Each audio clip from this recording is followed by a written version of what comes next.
আজানের ভিতরে আজান দিল, আল্লাহু আকবার, আল্লাহু আকবার, আল্লাহু আকবার, আল্লাহু আকবার, আশহাদু আল্লা ইলাহা ইল্লাল্লাহ, আশহাদু আল্লা ইলাহা ইল্লাল্লাহ। এবার সবাই মধুর নামটি বলেন, আশহাদু আন্না মুহাম্মাদার রাসূলুল্লাহ। চিৎকার দিবেন সাল্লাল্লাহু আলাইহি ওয়াসাল্লাম।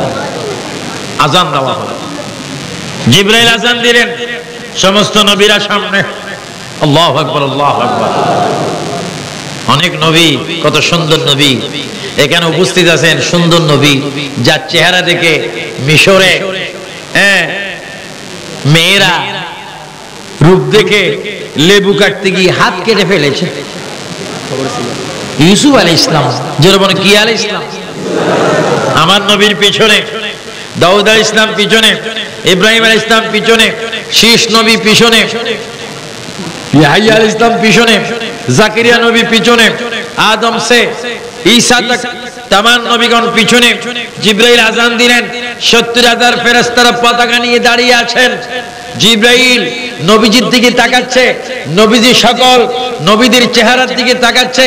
সকল নবীগণ আমার নবীর দিকে তাকিয়ে নিজ নিজ মনের তামান্না, মনের বেদনা, মনের দুঃখ বলতেছেন, ইয়া রাসূলুল্লাহ আমার এটা প্রয়োজন, ইয়া রাসূলুল্লাহ আমি এটা চাই, ইয়া রাসূলুল্লাহ আমাকে একটু দোয়া করবেন। প্রার্থনা করা হলো, আল্লাহ রাসূল বললেন, আপনারা সবাই দাঁড়িয়ে থাকেন, এক্ষুনি 2 রাকাত নামাজ হবে। হযরত জিবরাইল ইসলাম বলে, আল্লাহ ইমামতি করবে কে? আজকে আমি বড় একটা বিশাল সমাবেশ করলাম, সমস্ত নবীদেরকে পাঠাইলাম আগে, আজকে উপস্থিত করে সমস্ত নবীদেরকে রাখবো পিছনে, আমার নবীকে রাখবো ইমামের জায়গায়। জোরে কোন সুবহানাল্লাহ, আল্লাহু আকবার। আমার নবীর ইজ্জত রক্ষা করার মালিক কে? নবীর সম্মান দিয়েছেন কে? নবীকে সকলের উদ্দেশ্যে স্টেজ দিয়েছেন কে? সেটা প্রমাণ করেছেন মেরাজের চাঁদে। সমস্ত নবীগণ পিছে, আমার নবী নবী ইমাম, নবী ইমাম, সবাই ইক্তেদা করলেন। 2 রাকাত নামাজ, নামাজ শেষ, সকলে দোয়া চাচ্ছে, হুজুর আল্লাহর কাছে যাবেন, আমাদের জন্য একটু ফরিয়াদ করবেন, স্মরণ করবেন। আল্লাহর নবী সেখানে নামাজ পড়াইলেন।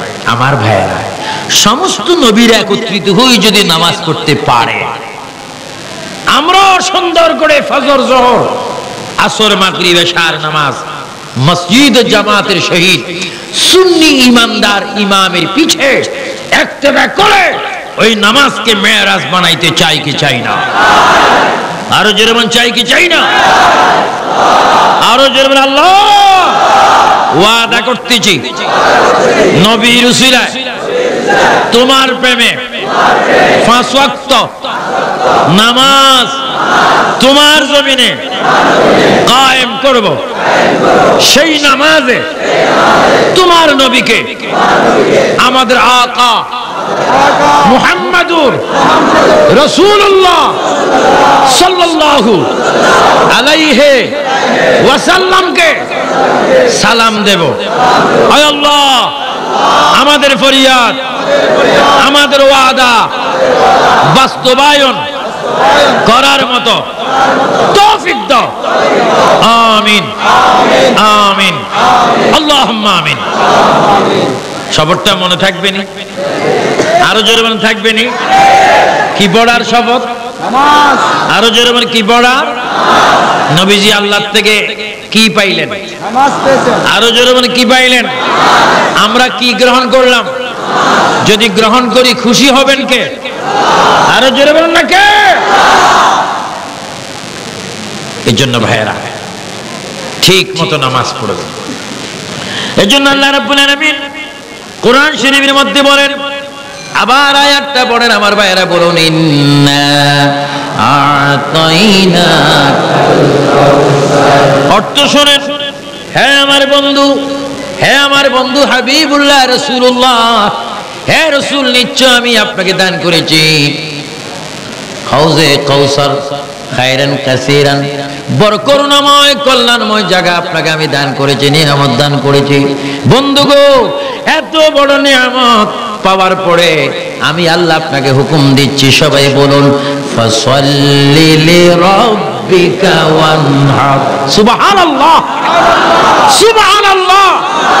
বন্ধুগো, উম্মতের জন্য জান্নাত দিলাম, কাউসার দিলাম, এত নিয়ামত আমি কোন নবী রাসূলকে দান করে নেই, শুধু আপনাকে দান করেছে। এত নিয়ামত পাওয়ার পরে আপনি কি করবেন? আমি খুশি হব।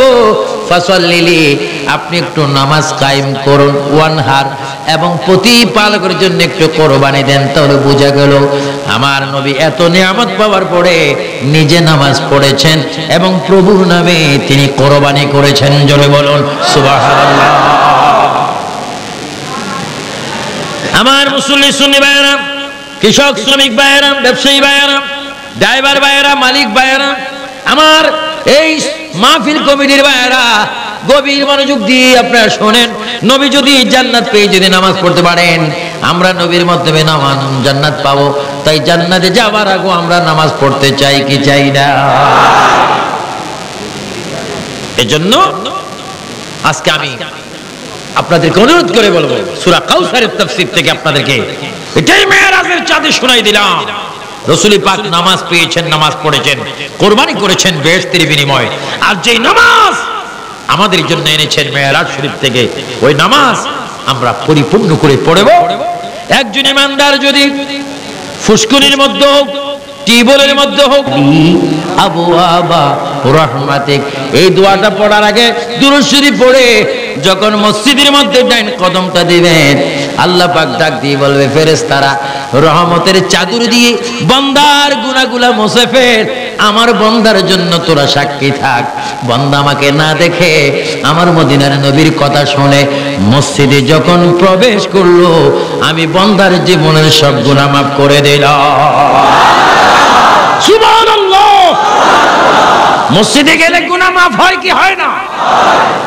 আর যদি মসজিদে নামাজ পড়েন, মাহফিলে যদি দুরূদ শরীফ পড়েন, ফজরের নামাজ পড়ে যদি কোরআন শরীফ পড়েন, যোহরের নামাজ পড়ে যদি কোরআন শরীফ পড়েন, আসর মাগরিব এশা যদি পড়েন, এই টাইমে যদি আজরে যদি আয়েশা প্রাণ পাখি যদি আপনার নিয়ে যায়, ফেরেশতারা স্লোগান দিয়ে বলবে, বান্দা রে তোর নসিব ভালো, কোরআন শরীফ পড়তে তুই মরলি, নামাজে সজদা মরলি, দুরূদ শরীফ পড়তে মরলি, ওই দেখ আটকানা বেহেশতের দরজা খোলা, কবর যা মাত্র জান্নাত পাইবি। আরো জোরে বলেন সুবহানাল্লাহ। এজন্য পৃথিবীর সকল ভালো কাজের জন্য নামাজ, খারাপ কাজ থেকে বিরত থাকার জন্য নামাজ। আল্লাহ পাক মেরাজ আমার নবীকে নামাজ দিয়েছেন, সমস্ত নবীরা মসজিদে আকসার মধ্যে নামাজ পড়েছেন। এইজন্য আল্লাহ পাক কোরআন শরীফের মধ্যে বলেন, ইন্নাস সালাতা, সবাই বলেন, ইন্নাস সালাতা তানহা আনিল ফাহশাই ওয়াল মুনকার। বান্দারে বোমাবাজির থেকে, জিনার থেকে, মিথ্যার থেকে, গীবত থেকে, সিনেমার থেকে, নাচ গান থেকে যদি বাঁচতে চাস, মদ থেকে যদি, গাঁজার থেকে যদি বাঁচতে চাস, অবৈধ কর্ম থেকে যদি বাঁচতে চাস, একটু ভালো মতো নামাজ পড়তাম না, আনিল ফাহশাই ওয়াল মুনকার, নামাজ যদি পড়তে পারো, ওই নামাজ তোমাকে সকল খারাপ কাজ থেকে বিরত রাখবে। জোরে বলুন সুবহানাল্লাহ। নামাজ চান কিনা? দুই হাত তোলেন, ফেরেশতারা ফটো তুলুক। নামাজ চান কিনা? নামাজ ফরজ করেছেন কে? নামাজ আমরা পড়তে চাই কিনা? বলেন আল্লাহ, আল্লাহ, আল্লাহ আমাদেরকে নামাজ পড়ার তৌফিক দাও। মাশাআল্লাহ বলেন মাশাআল্লাহ। আল্লাহকে স্মরণ করবেন, ফাজকুরুনি আযকুরুকুম ওয়াশকুরুলি ওয়ালা তাকফুরুন। সকল বান্দারা সর্বক্ষণ খেয়াল করবে কার? আল্লাহ। জিকির করবে কার? আল্লাহ বলে, বান্দারে তুমি যখন তোমার ছোট্ট একটি জবানে আমাকে একবার ডাক দাও আল্লাহ, তখন আমি আল্লাহ তোমাকে 10 বার স্মরণ করি। জোরে বলুন একবার বলুন তো, আল্লাহ আল্লাহ আল্লাহ ইল্লাল্লাহ সুবহানাল্লাহ আলহামদুলিল্লাহ আল্লাহু আকবার। এবার মুহাব্বতে বলেন, ইয়া রাসূলুল্লাহ। আল্লাহ আমাদের কাছে আছে কিনা? এই জিকিরগুলো বেশি বেশি করবেন। উঠতে বসতে সুবহানাল্লাহি ওয়া বিহামদিহি সুবহানাল্লাহিল আযীম, এটা বেশি বেশি জিকির করবেন, দেখবেন অটোমেটিক মনের মাকসুদ আল্লাহ পাক নেক মাকসুদ পূরণ করে দিয়েছেন। আরো জোরে বলেন না সুবহানাল্লাহ। এক বছর আমার মন খারাপ হয়েছে, হজে যেতে পারি না, ব্যবস্থা নেই। মাত্র 15 দিন আগে একজন হুজুর বলতেন, হুজুর আসসালামু আলাইকুম, একটু আমার বাবার হজটা করবেন নি। কি দি খুশি হইলাম। জিকির সুবহানাল্লাহি ওয়া বিহামদিহি সুবহানাল্লাহিল আযীম। বান্দা সর্বক্ষণ জিকির করবে কার?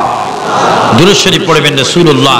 এজন্য আজকে আমি অনুরোধ করে বলবো, আল্লাহর ইবাদত, রাসূল পাকের মুহাব্বত, মা বাবার খেদমত, আউলিয়া কেরামের দরবারের আদব, এই চারটি জিনিস যদি আমল করতে পারেন, খোদা কি কসম, ওই বান্দা জাহান্নামে যাবে না। জোরে কোন সুবহানাল্লাহ। ইবাদত কার? আল্লাহ। আরো জোরে বলেন কার? আল্লাহ। জোরে বলেন মুহাব্বত রাসূলুল্লাহ। জোরে বলেন মুহাব্বত কার? রাসূলুল্লাহ। খেদমত বলেন মা বাবার খেদমত কার? আল্লাহ। আদব বলবেন ওলি আল্লাহর আদব কার? ওলি আল্লাহ। সুবহানাল্লাহ। সুবহানাল্লাহ। ওলি আল্লাহদের জিয়ারত করবেন, ওলি আল্লাহদের জিয়ারত করবেন। আমার আব্বা হুজুর কিবলা দরবেশ নুর হোসেন খান রাহমাতুল্লাহ আলাইহি সবসময় বলতেন, যারা ওলির সাথে মহব্বত করে তারা যেন নবীর সাথে মহব্বত রাখে। যারা নবীর সাথে মহব্বত করলো তারা যেন আল্লাহ পেয়ে গেল। জোরে বলুন সুবহানাল্লাহ। এজন্য ওলি আল্লাহ, নবী আল্লাহ এবং লা ইলাহা ইল্লাল্লাহ। সুবহানাল্লাহ, সুবহানাল্লাহ। আমার সুন্নি মুসলমান ভাইরা বলেন, আমরা কি ওলি আল্লাহ জিয়ারত চাই না? আজকে বড় কষ্ট লাগে এই কথা বলতে, বাবা শাহজালালের মতো ওলির দরবারে বোমাবাজি হলো। বোমাবাজি হচ্ছে ওলি আল্লাহর দরবারে, এটা বড় লজ্জাজনক বিষয়, এটা দুঃখের বিষয়। যারা নাকি এই ধরনের বোমাবাজি করে সঠিক তদন্তের মাধ্যমে তাদেরকে ফাঁসির কাস্টে দেয়, এটা আমরা চাই কিনা? যেই হোক, আমার বাবা হোক, যে হোক, যারা অন্যায় করবে তার অন্যায় পরিমাণ তার শাস্তির প্রয়োজন আছে কিনা? আরো জন্ম আছে কিনা? এটা স্বাধীন সোনার বাংলাদেশ, খোদার কসম, এটা ওলি আল্লাহর দেশ। আমার নবী আমনের জন্য দোয়া করেছেন, আল্লাহুম্মা বারিকনা, আল্লাহুম্মা বারিকনা ফি ইয়ামিনা ফি শামিনা। নবী আমনের জন্য দোয়া করেছেন, আর সেই আমন থেকে শাহজালাল এই দেশে এসেছেন। তাহলে বুঝা গেল এই দেশের প্রতি শাহজালালের মহব্বত আছে কিনা? সেই শাহজালাল আমরা চাই কি চাই না? যারা শাহজালাল সহ সারা বাংলাদেশে বোমাবাজি করে সরল মানুষগুলাকে আতঙ্কের মধ্যে রেখেছেন, তাদেরকে ধরে শাস্তি হওয়ার প্রয়োজন আছে কিনা? আরো জোরে আছে কিনা? তার সাথে সাথে আরো কি কথা বলবো, অনুরোধ করে বলবো, এমন এক করে সঠিক তদন্ত করে যারা অন্যায় করেছে তাদেরকে অচিরেই বাংলার মাটিতে শাস্তি দেওয়া হোক, এটা আমরা চাই কিনা? ওলি আল্লাহর শানে যারা বেয়াদবি করে তাদের শাস্তি হোক, চাই কিনা? এই দেশের মুসলমান বাধ্যতামূলক নামাজ পড়ুক, এটা আমরা চাই কিনা? মা বাবার খেদমত বাধ্যতামূলক করুক, চাই কিনা? আল্লাহ পাক আমাদের সকলকে মুহাম্মদুর রাসূলুল্লাহ সাল্লাল্লাহু আলাইহি ওয়াসাল্লামের আদর্শের সৈনিক হওয়ার তৌফিক দান করুক। উচ্চ স্বরে বলুন আমিন। আরো জোরে বলুন আমিন। ওই কথাটা মনে রাখবেন, চারটি কথা। ইবাদত কার? মুহাব্বত কার? রাসূলুল্লাহর। জোরে মুহাব্বত, খেদমত, আদব, আদব, আদব। আমিন বলেন আমিন। আরো জোরে বলুন আমিন। যারা মাহফিল করেছেন নামাজ পড়বেন। মাহফিল যত সুন্দর আপনাদের মন তত সুন্দর। দেখেন আল্লাহ পাক মাহফিলের সৌন্দর্যের জন্য বৃষ্টি পর্যন্ত বন্ধ করে দিয়েছেন। তোমার পারিবারিক জীবন, সাংসারিক জীবন, রাষ্ট্রীয় জীবন, আন্তর্জাতিক জীবনে আমার একটি সুন্নাতকে যদি তুমি ধরতে পারো, পালন করতে পারো, মহব্বত করতে পারো, আমি রাসূল গ্যারান্টি দিলাম তুমি যেন আমাকে মহব্বত করেছো। আর যারা আমাকে মহব্বত করেছো সুন্নতের কারণে, আমি গ্যারান্টি দিলাম তারা আমার সাথে একই দরজায় বেহেশতে যাবে। সুবহানাল্লাহ। জোরে বলেন না সুবহানাল্লাহ। আমরা রাসূল পাকের সুন্নত চাই কি চাই না? আল্লাহ পাক আমাদেরকে শান্তির ধর্ম ইসলামকে পরিপূর্ণভাবে মানার তৌফিক দান করুক। জোরে বলেন আমিন।